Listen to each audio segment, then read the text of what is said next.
आसंता शीतकालीन विधानसभा अधिवेशन परिप्रेक्षी रे आज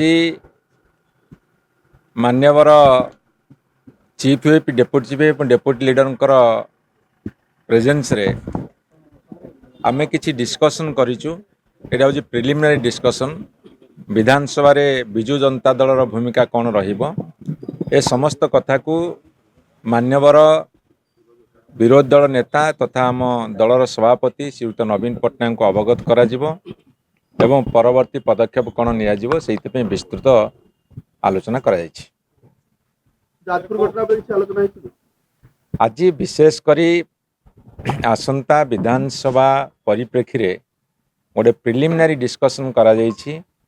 जो डिस्कशन रे आमर रणनीति कौन रहिबो जेहेतु जनसाधारण आमको एक शक्तिशाली विरोधी दल भूमिका रे अवतीर्ण होबाकू जनादेश देइछन्ति एवं आमे गत विधानसभा बेले मध्य आमर आभिमुख्य को स्पष्ट करिचु।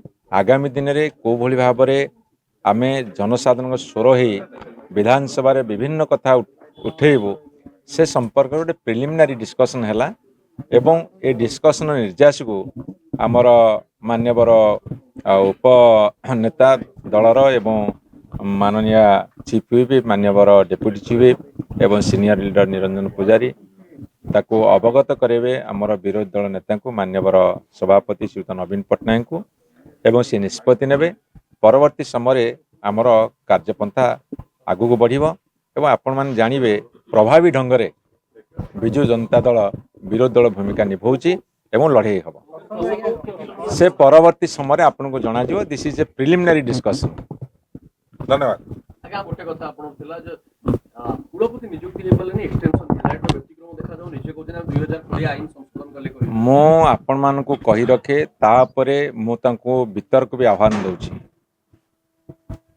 कथा होची शिक्षा व्यवस्था संपर्क रे कौन कौन निष्पत्ति भल निया जाई पारे अंततः भाव में से वितर्क अवतीर्ण हूँ से आम कथबार्ता मुझे